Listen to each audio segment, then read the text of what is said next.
Okay, hello everyone. Thank you for gathering here to listen about the SS7, the subject that is very often on conferences, in the news latest time. And today we're going to talk about the hidden feature in the SS7 networks that actually allows to bypass any security means that are currently protecting the SS7 networks. So just a couple of words about us, to point that we are not only a security vendor, but we are security researchers, and we have like around 400 people that are in the R&D department. And nearly every year we issue security reports related to telco. So it's either the SS7 diameter, GTP, and other stuff. So, and some history and facts, figures about the SS7. So how it all started. So the state of signal insecurity, it really hasn't changed for almost 40 years. It all started in the late 70s, and then in 80s it actually grew up to a fixed line providers connected together. And it was a trusted environment because to connect to the network, you had to require a physical presence. And no one thought that the networks are going to become mobile during the days.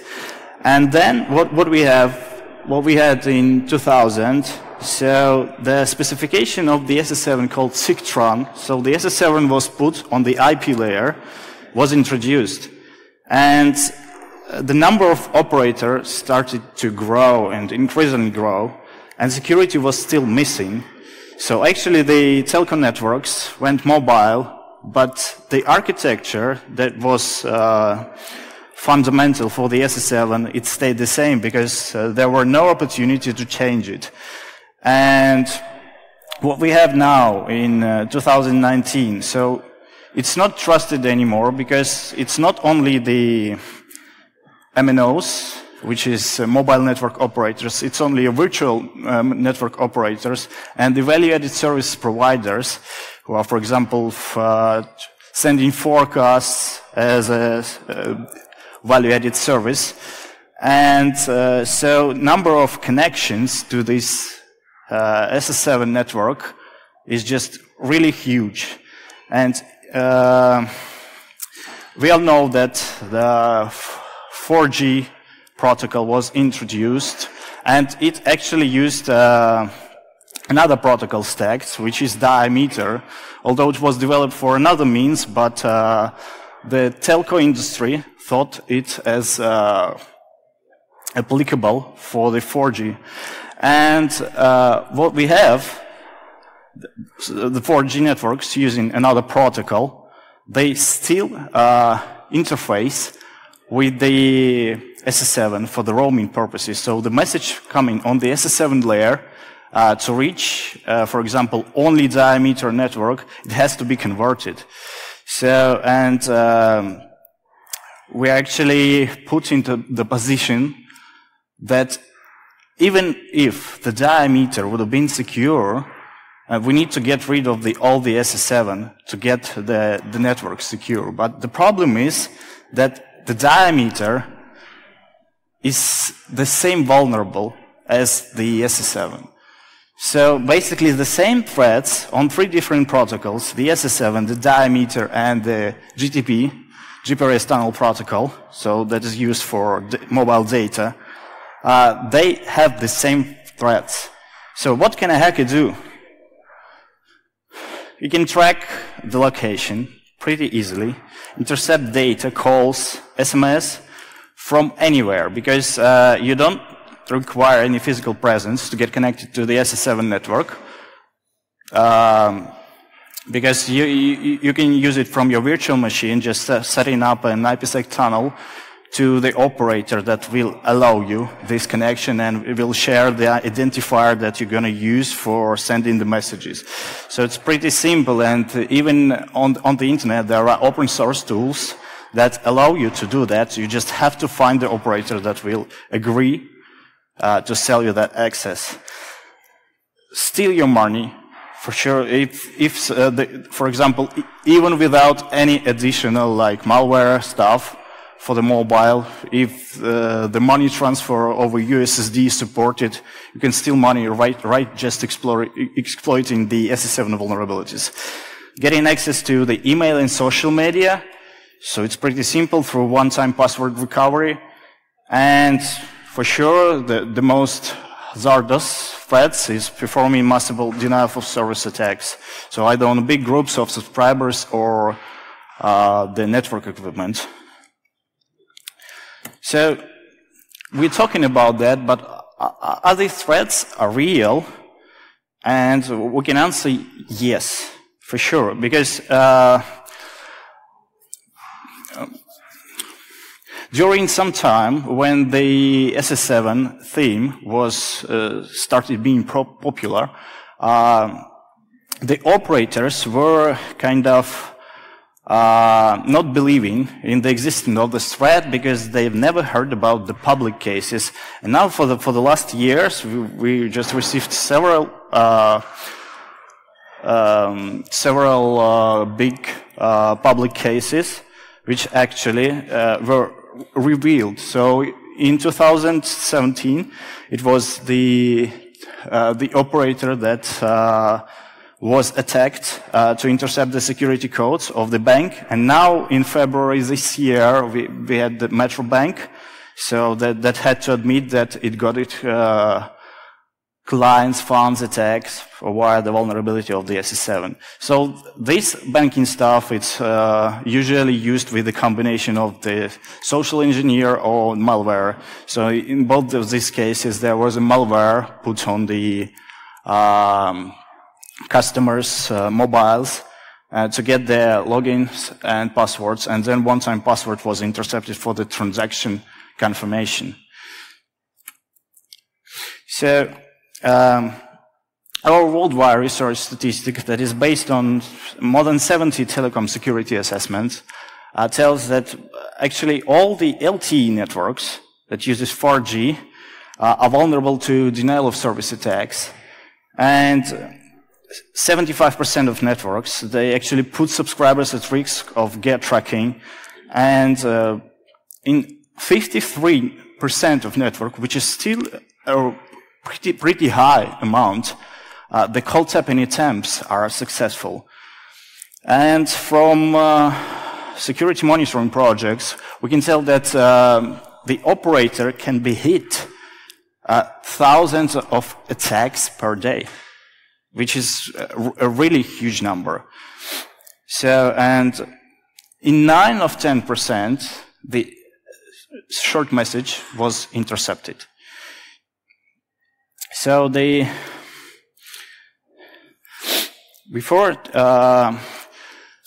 GSMA Fraud and Security Group has issued a set of documents, and I think they starting from 2015, and they are continuously contributed and changed because the new vulnerabilities are found, and the vendors that supply the signaling protection rely on these recommendations and when they develop their solutions. So, but the problem is not all of them can cover all the features that the SS7 contains and that were yet to be exploited. And today I'm going to explain the feature that actually allows to encapsulate multiple components inside one of the signaling message, and how the security measures are actually by now blind to this type of attack. So firstly, I would like to tell about the most dangerous layers in the SS7 structure. So the SS7 set of protocol that uses mobile application part mostly for mobility management, and the protocols that are required to use that mobility management procedures are starting from the STCP, which is signaling connection control part, TCAP, transaction capability application part, and mobile application part. So the SCCP layer contains the information about the addressing. So it contains the information about calling and called parties. So in terms of telco, it's the identifiers that are generating the message and the addressed node identifier. And in the payload, SCCP has a TCAP primitive that uses the ASN1 notation as a coding standard. And TCAP layer is intended to correlate single SCCP messages to the whole transaction. So the TCAP primitive consists of several mandatory and optional blocks. And the map payload itself is considered in the component portion. So I'm just going to switch further and to explain it in more detail. So this vulnerability, which was firstly called double map, and then I guess it was changed to multiple map components, we found it in the mid-2018. And first of all, we thought that it actually might be a vendor-specific issue, so we were not actually hurrying to disclose that. But once during the year, we tested on different telco equipment and security tools during our security assessments, and we found out that that is actually a common problem, and this is the SS7 architectural flaw. So it was given away to the GSMA via coordinated vulnerability disclosure, and it has the CVD 2018-15 number, but it's not yet published. So although the changes to the GSMA standard are already in progress, and they're going to be with the current change request, document is not yet published. But even once it is going to be published, only the operators and the GSMA members, associate members, like Positive Technologies VR, are going to have access. So it's not, it's a confidential document. And so what is the idea? So the idea of this vulnerability is to hide an illegitimate map component after another one that is looking legal, and encapsulate it under one TCAP component. So basically, in the TCAP begin, we can see two operations, which is the first one, the green, is legal, and the second one is illegal. So they are actually merged by the application context name, and it is the same for both operations. And it really creates a big problem, so as it is defined only once. And its value should accord with one particular opcode, so that means that operation code. And while we are to put two operations in one TCAP message. So, and what happens with the equipment? So, the first component is implemented, and the second one is ignored. And the terminating equipment rejects the TCAP message. So basically, we can see that everything works fine, so as it is supposed to, because we are trying to make a procedure that contains two components, and one of which is illegal, so reject is normal. But there were some nuances that we're going to explore today. So, before I describe the attack principle in detail, I need to explain the TCAP protocol details. So, transaction capabilities application part consists of the first component, TCAP message type, which is mandatory one. So, it can be one of the following. So, it can be begin for the starting of the initialization of transaction. It can be continue for continuation of the transaction, and end on abort, so to end the transaction. And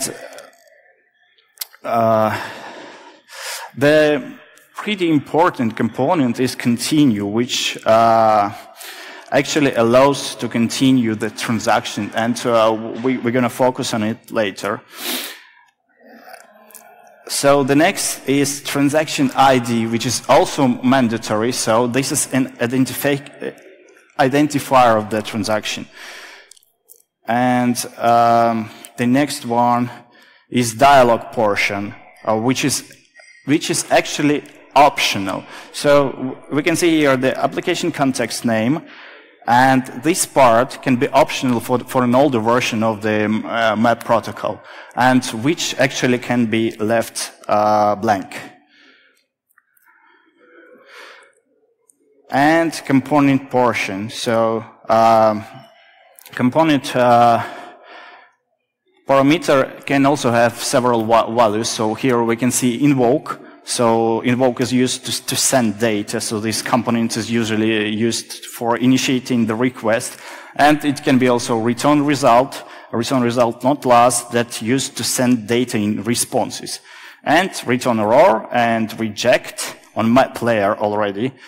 They are used to indicate that something got wrong and the destination node cannot process a request normally. So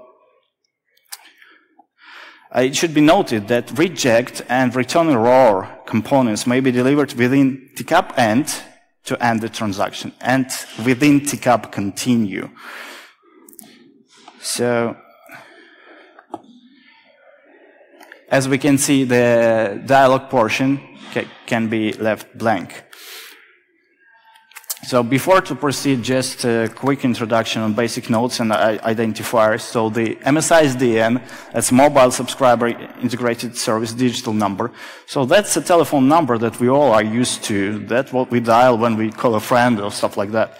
So the global title, this is the address of a core node element, but it has the same format as MSISDN. So basically the nodes in the SS7 core networks, they are the same telephone numbers, but just from a certain pool that is delivered to network elements.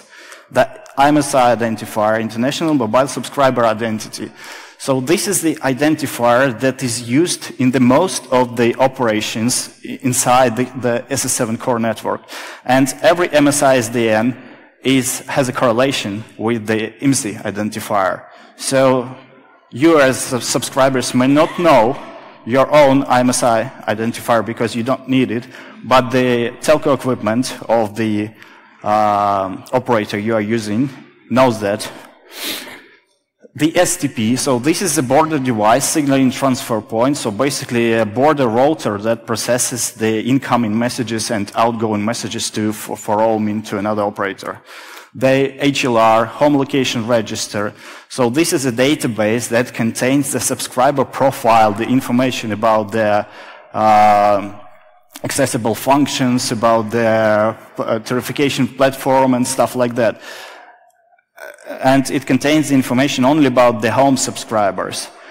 And the MSCVLR, the mobile switching center, is used to process the messages, and the VLR is a visited location register, so it contains the information, like a database of the profiles that are of the subscribers that are currently served by the exact certain node, so the MSC VLR. And the SMSC is the SMS center that is actually deals with short messages.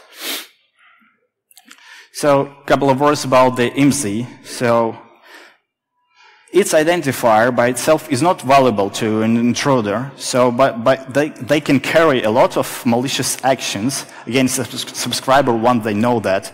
So they are not limited to location tracking, service disturbance, SMS interception, voice call eavesdropping, and many others.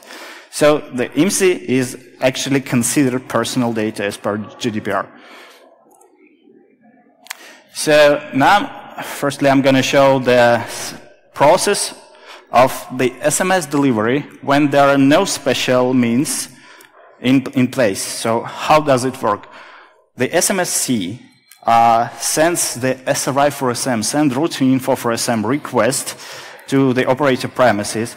So using just the telephone number of the subscriber. So the SMS center of the operator from where the short message is coming is asking the home network of the destination subscriber, like, I need routing information, like where your subscriber is registered, I have a message for him. And receives a response, and the response contains the MSI identifier and the MSC address where subscriber is currently served.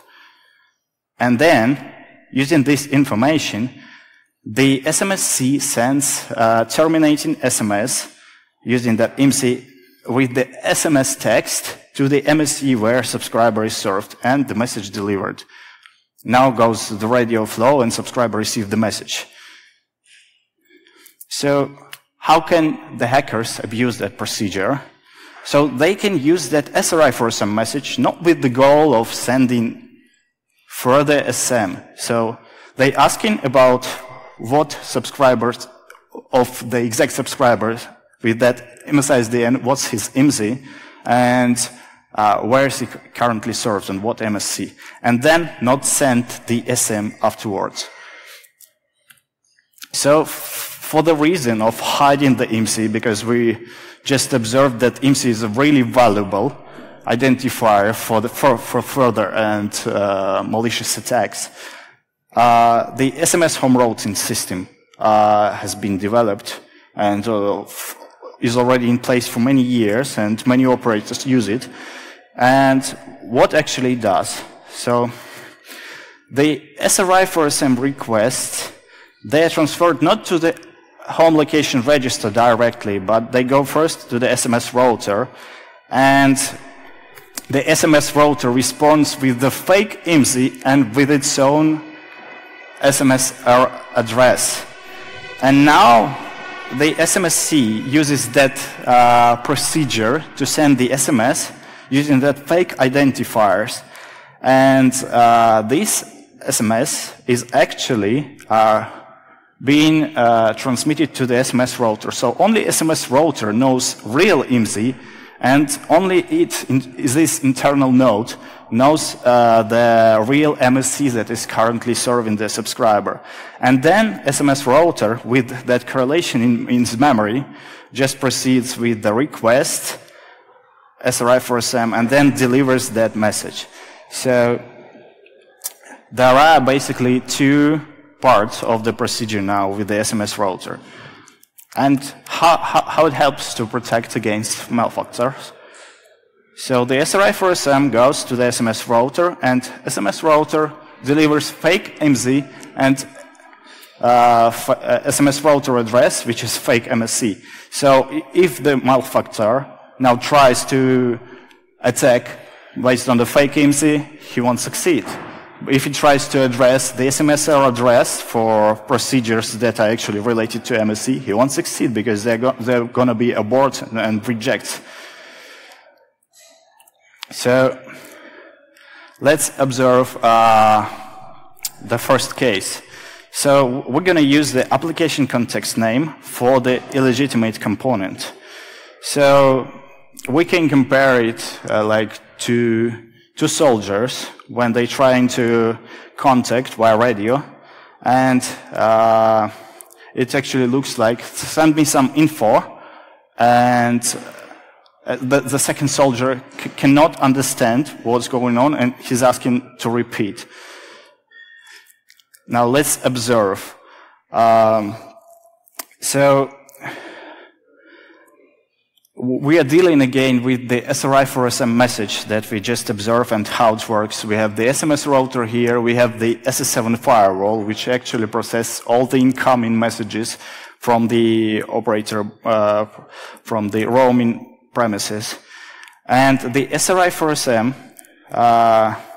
so we send a message which we actually put.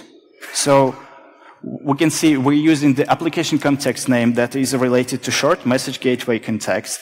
And what we're using now in the TCAP, we're using two operations. So the first one is status report, which for example, IR82 GSMA document is an OK procedure. And in second component, we put the SRI for SM message. And actually,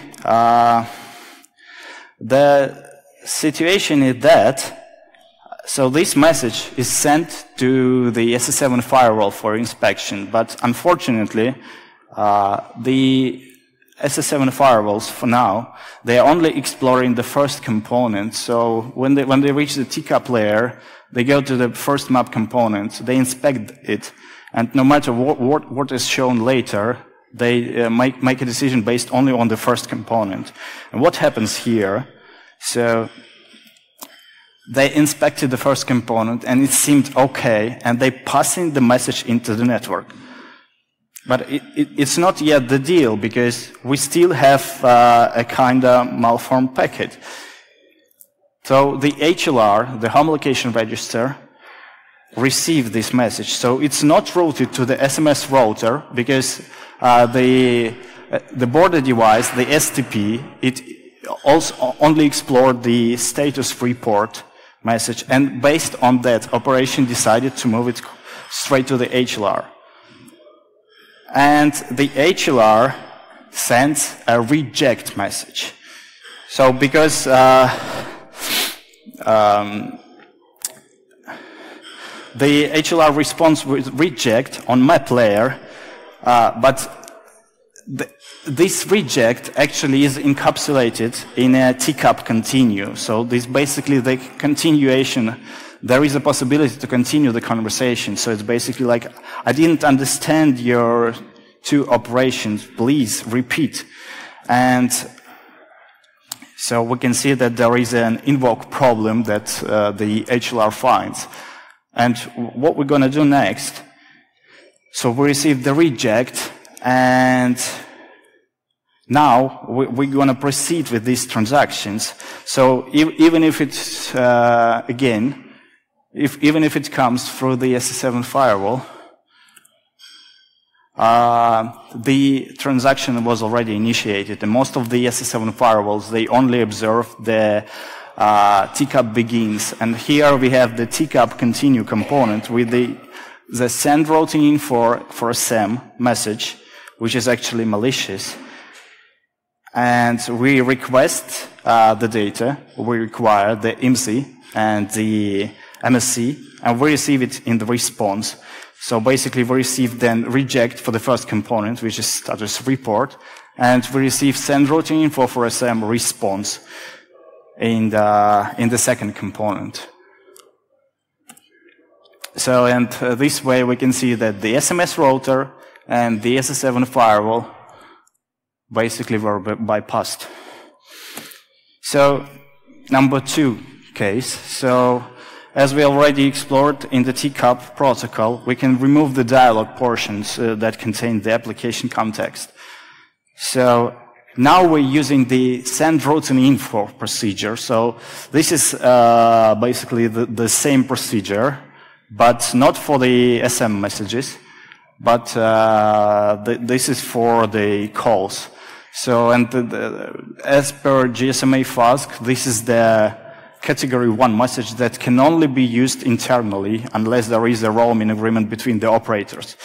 And so, what we do, we put the update location, so no dialog portion, so, and we put the update location, so this is a message procedure to register subscriber in a new network. So for example, when you arrive here, the update location procedures were performed and you registered in the Netherlands network, and which basically looks normal. And then we have the component send routing info. So we're basically using the older format without application context, because the update location and send routing info, these are two operations that have totally different application context. And now we're basically just getting rid of the application context and trying to push two messages in one TCAP component. And what happens, so our goal is not update location, so we're making it legal. So we can even use our own SIM card, because, for example, if there are some special fast fast movement checks for the operator subscriber. We can use our own SIM card, so for example, so it doesn't trigger any rules. And our goal is just to receive the routing information by the send routing info procedure. So the message is sent to the SS7 firewall. Again, it only inspects the first component. So it looks that the update location is fine, and then transfer the message back to the STP. And the STP transfers it to HLR. And then HLR is going to respond. So as the SRI message reached the HLR, so it's going to respond with reject and transfer the data with routing information and the IMSI. So now let's switch to the case number 3. So what if we try to use the application context that is actually appropriate for both components? So, for example, network location update context is used for update location and restore data. Subscriber data management context is used for insert subscriber data, delete subscriber data. And short message gateway context can be used with the combination of send routing info for SM and report SM delivery status. So as we already observed, the SMS Home Router and the firewall bypass for the SRI for SM procedure, now we gonna combine the insert subscriber data and delete subscriber data for the profile manipulation in order to, let's say, reroute the subscriber calls to a premium rate number that, for example, a hacker owns. So how it's going to be done? So the principles are the same. So first of all, a profile change scenario. How does it work? So the left side is just the home subscriber network, and the right side is the visited subscriber network. So let's treat it as a Netherlands network. And once subscriber arrives and have the radio coverage, what is going on the signaling layer? So the MSC VLR that is located in Netherlands is sending update location requests to the HLR, to the home subscriber location register. So subscriber is telling, I want to register here on that network to receive calls and send messages and stuff like that. And with, in terms of that update location procedure, the profile is being put on the visited location register. So the Netherlands MSC VLR. And it is act basically by return result last. And then we get the update location response. So the procedure was performed correctly. And once subscriber is registered and his profile was delivered to the MSC VLR, there are possibilities for changing the profile from the home network. So for example, I received some notification about that there are new settings of the operator to be applied. So for example, access port name to be changed, and I agreed. So basically, what was on the signaling layer, there was an insert in this situation. There was an insert subscriber data request using our IMSI and the profile parameters, for example, access port name. And the VLR, after that, it updates the profile in the database and sends a response. So the procedure performs successfully. So how can it actually be? And it's act with TCAP end. So how can it be abused? So let's just imagine that the hacker, using that SRI for SM home routing bypass, received the IMSI and the MSC VLR identifier where we are currently located, is sending the ISD message using that IMSI, and is trying to do any type of changes in the VLR, so where we currently register. So these changes may influence on our service availability or call processing. So now let's observe what the hacker can do. So, first of all, how the network protects against that method. So, when the ISD requests come, there is a comparison for the IMSI and subscriber home network. So, this type of procedure, like ISD, insert subscriber data, and DSD, delete subscriber data, they are only allowed from the home subscriber network. So, there is the firewalls or the STP, they do a comparison of the operator based on the IMSI identifier and subscriber home network, so that based on the calling GT. And so once a hacker sends the ISD that is related not for the IMSI where he is connected, what happens? So there is a check, and then we can see that the hacker provider is not correlating with the IMSI. That's why the network blocks this type of ISD messages.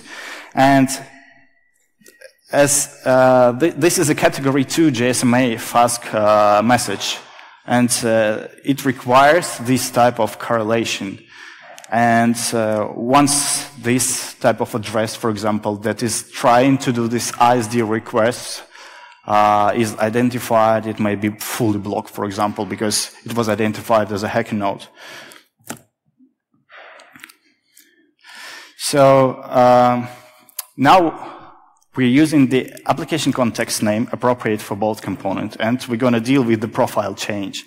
So we put two components in one TCAP, that one is ISD and another one is DSD, delete subscriber data. And what we do in the first component, we do a legal ISD procedure. So, for example, if we are connected in Netherlands network and attacking from Netherlands network, then we are using the ISD for a random Netherlands subscriber, random IMSI identifier, and we do a DSD with the IMSI that we require actually to change the profile for.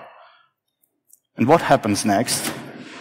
So the message is sent to the SS7 firewall for inspection, and the SS7 firewall inspects the first component only, and then passes this message to the HLR, MSC VLR, sorry. And what happens next? So the MSC VLR sends return error message, but it is still in TCAP continue. So it's basically saying, I do not understand you, please repeat. What we're going to do next? So we want to continue the dialogue. And so the hacker sends now the insert subscriber data request again, the same like it was in the first request, and then it changes the delete subscriber data to insert subscriber data because he wants to modify the profile with the same data for the same subscriber IMSI that was found on the previous steps. And what happens actually? So the SS7 firewall, even if the SS7 firewall in rare cases may be set to inspect the TCAP continue message, so even if again it goes to the SS7 firewall, however in most cases it will go straight to the MSC VLR because the communication was already started. It again will inspect only the first component and pass the message to the network. And what happens next? The MSC VLR actually responds okay to that profile in searcher. And probably didn't show, but yeah, you can see that on the last line, the hacker was trying to do the VLR camel subscription. So basically, he's the platform that is responsible for the tariffication. He set to his own node here. And it was okayed. And then we received return result last, and the transaction ended. So the hacker succeeded to modify the subscriber profile. And now, here is the subscriber. Once he decides to check, or for example, this is the SIM card that the hackers achieved for some fraud goals. when the subscriber performs the call, the MSC VLR that is currently serving that subscriber is sending initial DP, so the operation which actually contains the info about where a subscriber is calling, what's his location, and what IMSI, and it sends this message to the hacker node that the hacker put in the profile change procedure.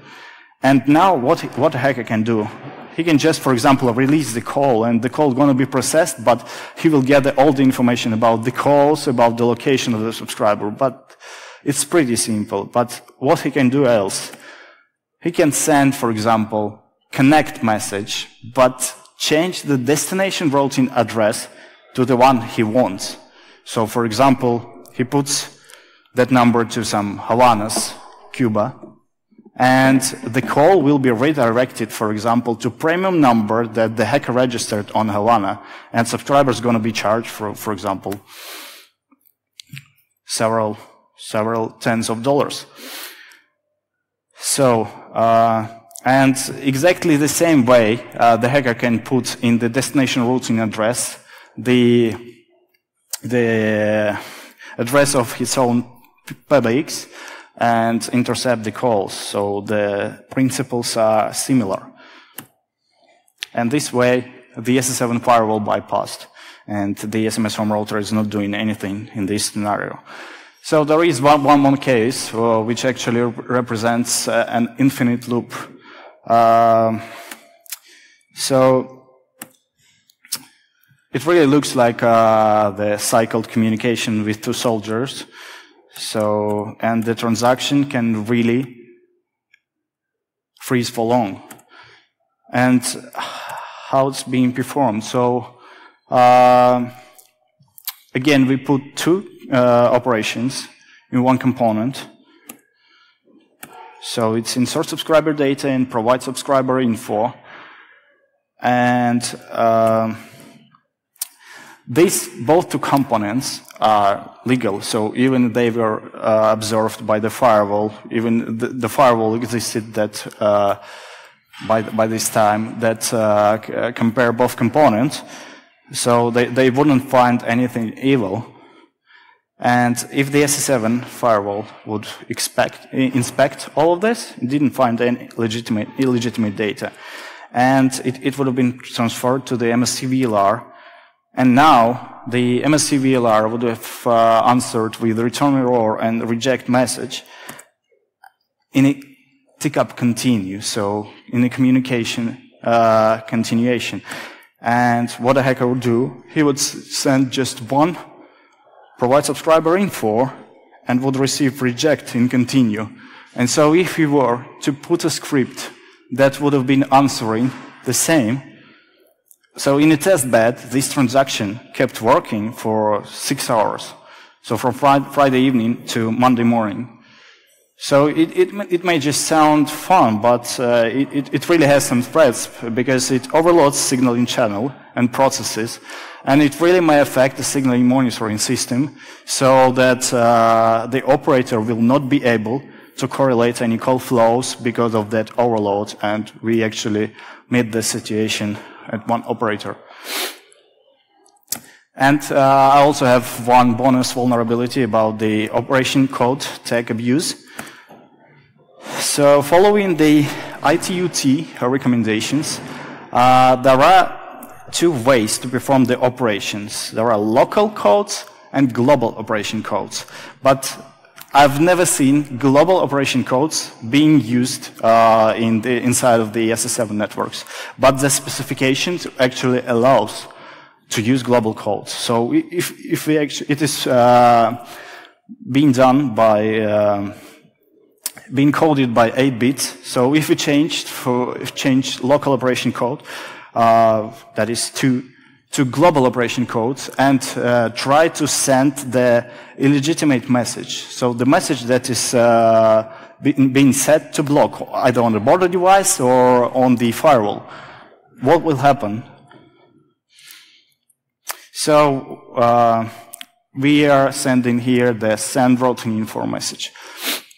So this is a normal procedure. This is a local value, and we have a response. So now we change it to global value.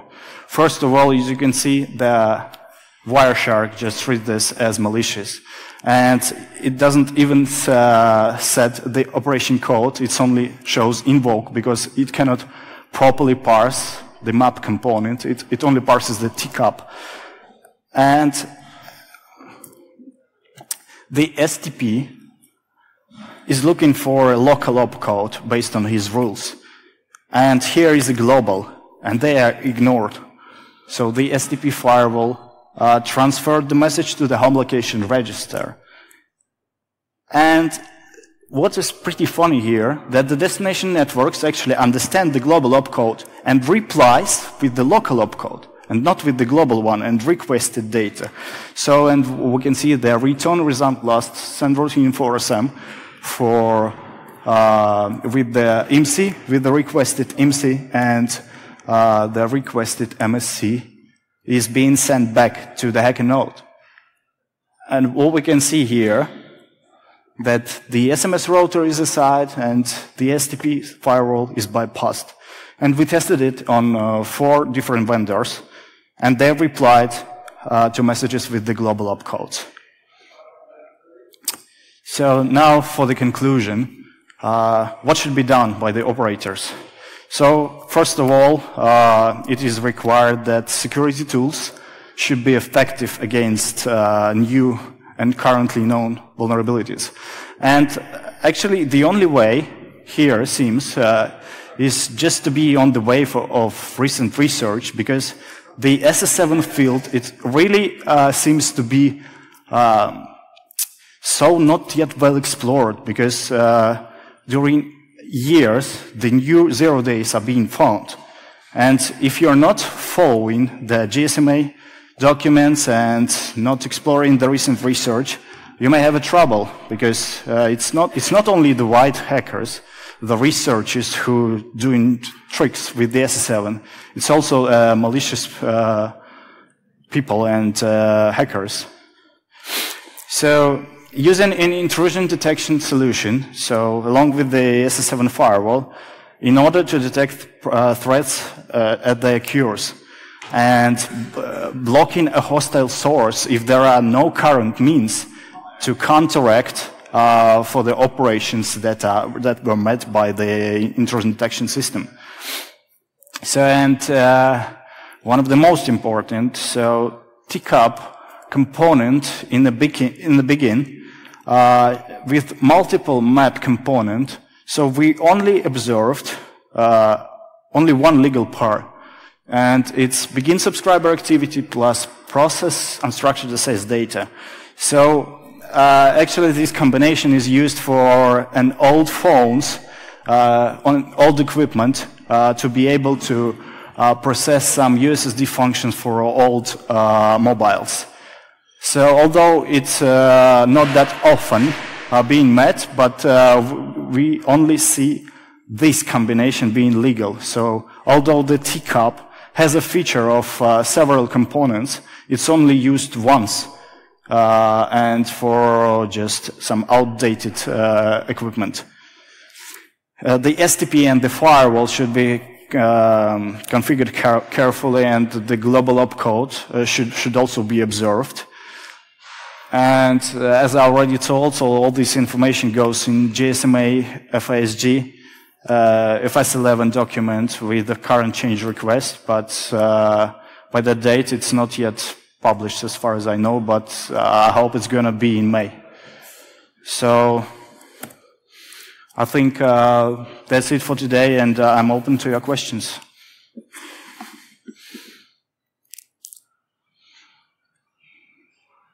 Any hands?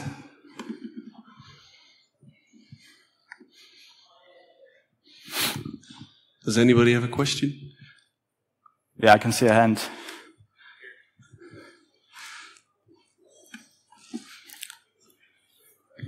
Hi. Hello. Nice talk. Quick Thank question. you. Have you found these type of attacks exploited in the wild by black hats or unknown attackers? You mean? Yeah, or is it possible to detect these types of attacks? Yes, it is possible to detect this type of attacks because once we identified it was possible, so immediately we made the signatures to detect this type of attacks and to be able to block this type of attacks. So, I mean, these changes, change request that goes to GSMA FASG documents, it may take really ages for the vendors of telco equipment, for the security vendors to implement such type of checks. And that's why it's really important to be on the wave of that research.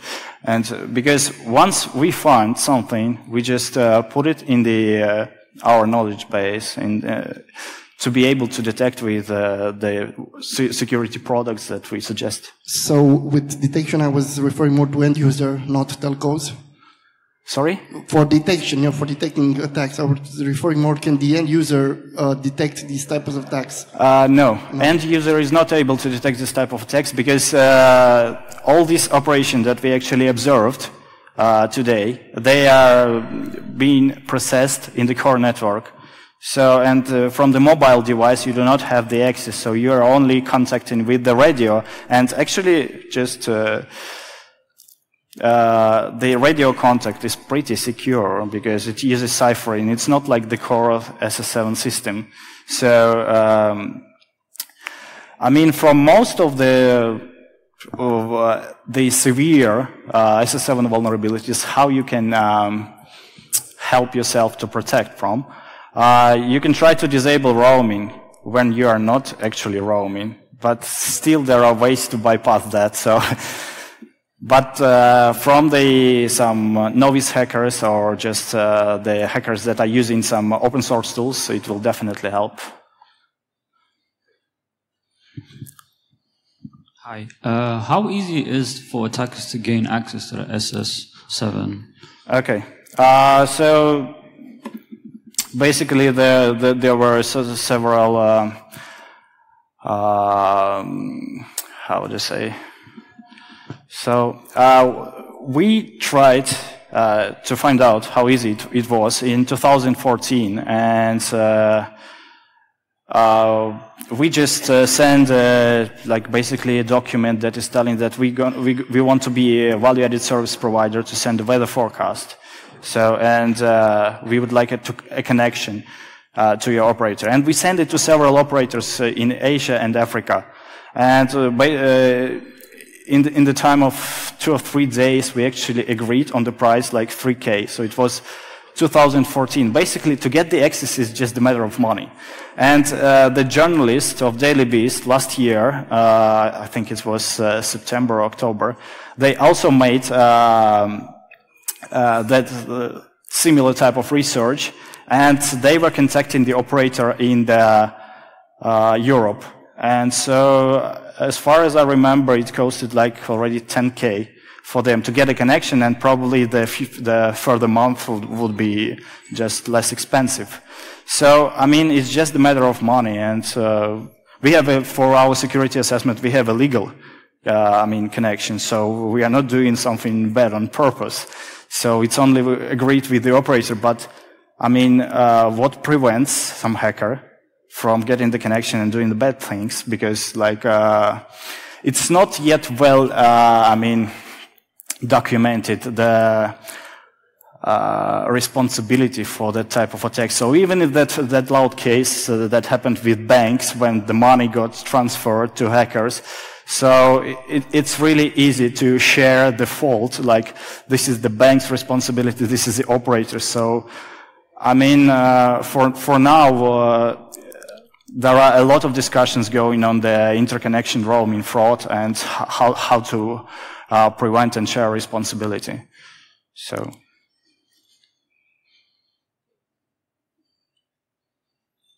Any more? Any more?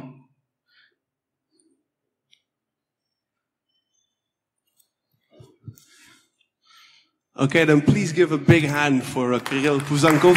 Thank you.